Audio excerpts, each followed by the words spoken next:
एक नई वीडियो के साथ आज मैं फिर हाजिर हूं, आपका होस्ट दोस्त विक्रांत जोशी आपका स्वागत करता हूं मेरे विमाश्रम में।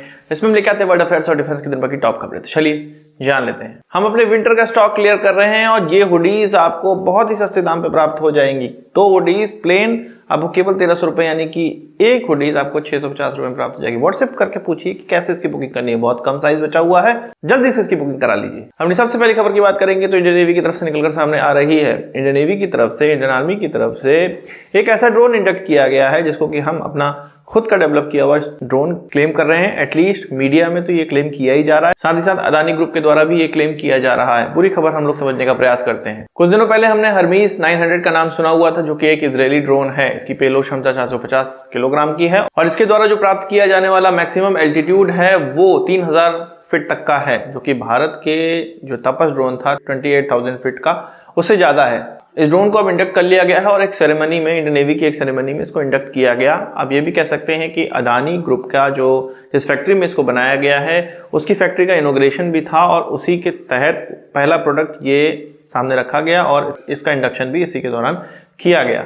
और इसको जो नाम दिया गया है वो दृष्टि 10 स्टारलाइनर दिया गया है और इसको अदानी वाले ये प्रोजेक्ट कर रहे हैं कि भाई ये भारत के अंदर ही बना हुआ है। आत्मनिर्भर भारत और आत्मनिर्भर स्काई, इसके लिए एक फोटो जारी करी गई है। मैं आपको यहाँ पे बता दूं कि हर्मीस 900 का ही ये भारतीय वेरिएंट है, एक लाइसेंस प्रोडक्शन है, भारत की तरफ से इसको डेवलप नहीं किया गया है। पर हाँ, इसमें 60% ऐसे कंपोनेंट हैं जो कि भारत के अंदर निर्मित हैं, पर इसमें भी ये भारत के द्वारा डेवलप किए गए नहीं है, ये लाइसेंस प्रोडक्शन है। भले ही ये 60% जो कंपोनेंट है वो भारत के अंदर बनाए जा रहे हैं, पर इसका एक बड़ा हिस्सा, इसका एक लाइसेंस का, रॉयल्टी का बड़ा हिस्सा इजरायली कंपनी को जा रहा है। अदानी और एल्बिट के द्वारा ये प्रोडक्शन फैसिलिटी हैदराबाद के अंदर डाली गई है और ये ड्रोन उड़कर पहुंचेंगे पोरबंदर, गुजरात में और दुश्मनों पर नजर रखेंगे। कुछ आप इस तरह से कह सकते हैं कि ये पाकिस्तानी JF-17 का भारतीय वेरिएंट है, इस प्रकार का अनुबंध आप इसको कह सकते हैं। अब आप में से बहुत से लोग कमेंट करने लगे, अरे क्या तुझे दिक्कत है, भारत इतना अच्छा काम तो कर रहा है, लाइसेंस प्रोडक्शन ही सही, पर भारत के अंदर ड्रोन तो बनने लगे। मैं ये नहीं कह रहा हूँ कि लाइसेंस प्रोडक्शन के तहत ही भारत के अंदर ड्रोन बनने लगे और भारत का विकास होने लगा है, भारत इससे और ऊपर ड्रोन बनाएगा, ये हमें पूरी तरह से विश्वास है। पर इसका जो प्रोजेक्शन किया जा रहा है कि ये भारतीय ड्रोन है, ये भारतीय ड्रोन नहीं है। आप विकिपीडिया को भी खोल के देख लेंगे तो हर्मीस 900 में आप देखेंगे तो अदानी का एक वेरिएंट स्टारलाइनर इसको नाम दिया गया है। तो ये क्लियर हो जाता है कि ये इसी का वेरिएंट है, इसका लाइसेंस प्रोडक्शन भारत के अंदर हो रहा है। और मुझे प्रॉब्लम इस चीज से ये भी है कि हमारे टापस ड्रोन, उसका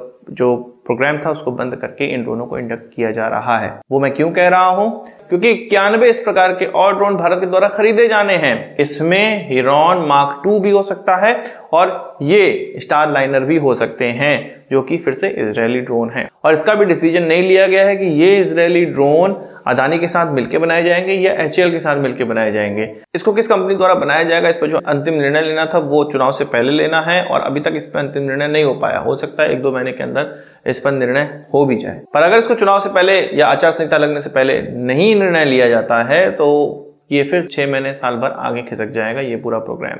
हमने ये भी न्यूज सुनी थी कि तापस ड्रोन को खरीदा जा सकता है 97 की संख्या में। तो ये वही ड्रोन है जो कि तापस पहले खरीदने जाने थे, रुस्तम 2 पहले खरीदे जाने थे, अब उनको हिरॉन मार्क 2 और स्टारलाइनर में कन्वर्ट किया जाएगा। आपका इस चीज पर क्या कहना है, इस पूरी न्यूज पर क्या कहना है, कमेंट बॉक्स में जरूर बताइएगा। वही बात कर लेते हैं इजिप्ट की। इजिप्ट के द्वारा भारतीय आकाश मिसाइल को इवैल्यूएशन के लिए ट्रायल किया जा रहा है और वो दिन दूर नहीं है जब आकाश मिसाइल को इजिप्ट खरीद लेगा। इससे पहले हम लोगों ने सुना था कि इजिप्ट इसके लिए इंटरेस्टेड है, पर इवैल्यूएशन इसका स्टार्ट हो गया है, ये अब निकलकर सामने आने लगा है। वहीं बात करें ब्रह्मोस की, तो ब्रह्मोस को दूसरा एक्सपोर्ट कस्टमर प्राप्त होने लगा है और ये बताया जा रहा है कि कोई साउथ ईस्ट एशियन देश ही है जो कि इस जो मिसाइल है उसको खरीद रहा है और जल्द ही इसका ऑर्डर दिया जाएगा। नेगोशिएशन पूरी तरह से कंप्लीट हो चुका है, अंतिम दौर में ये पहुंच चुका है। आप कमेंट में बताइए कि कौन देश हो सकते हैं। मेरे हिसाब से इंडोनेशिया या वियतनाम में से कोई एक हो सकता है। वियतनाम सबसे ज्यादा लग रहा है कि ये देश हो सकता है। आप कमेंट बॉक्स में अपना गैस डाल सकते हैं। इसके अलावा और भी ऐसी कंट्रीज हैं, गल्फ कंट्रीज हैं जो कि इसके लिए इच्छुक हैं, पर अभी उनसे बात अंतिम दौर पे नहीं पहुंची है। बस इसी साउथ ईस्ट एशियन देश से बात पहुंची हुई है अंतिम दौर पे, जो कि दूसरा कस्टमर है। बात कर लेते हैं खालिस्तानी टेररिस्ट पन्नू की और पन्नू के असैसिनेशन वाली खबर की। आपको पता है कि निखिल गुप्ता का नाम इसमें सामने आ रहा था, जिसको कि चेक रिपब्लिक से अमेरिका एक्सट्रेडिशन के लिए आवेदन किया हुआ था। उसके प्रत्यर्पण के लिए आवेदन किया हुआ था। चेक रिपब्लिक से यूएस का प्रत्यर्पण संधि है, पर ऐसे ही प्रत्यर्पण नहीं हो जाता है, उसके लिए सबूत देने पड़ते हैं। न्यूयॉर्क में वहां की कोर्ट में अमेरिका के अंदर इस चीज पर बातचीत चल रही थी, इस पर बहस चल रही थी। तो न्यूयॉर्क के जो जज हैं, जो उस कोर्ट के जज थे, उसका ये कहना था कि एक्स्ट्राडिशन के लिए या प्रत्यर्पण के लिए जो सबूत लाने हैं वो पूरी तरह से सही नहीं है और वो पूरे नहीं हैं। कुछ फरवरी तक का उनको समय दिया गया है, अमेरिका को, अमेरिकन पुलिस को, FBI को, कि भाई सबूत लाओ, नहीं तो एक्स्ट्राडिशन नहीं हो सकता या प्रत्यर्पण नहीं हो सकता है। क्योंकि ये क्लियर नहीं हो रहा है कि निखिल गुप्ता को जिसके लिए पकड़ा जा रहा है या अमेरिका बुलाया जा रहा है वो गुनाह उसने किया भी है कि नहीं किया है, इसके लिए कोई सबूत नहीं मिल रहे हैं। ये FBI की तरफ से कहा गया था कि FBI का एक एजेंट निखिल गुप्ता से मिला था चेक रिपब्लिक के अंदर और वहां उसको $1 लाख दिए गए थे या पेशकश की गई थी कि तुम पन्नू को मारो। और इसी बेस पे US के द्वारा ये कहा जा रहा था कि भारत की तरफ से या भारतीय किसी एजेंसी की तरफ से पन्नू को मारने के लिए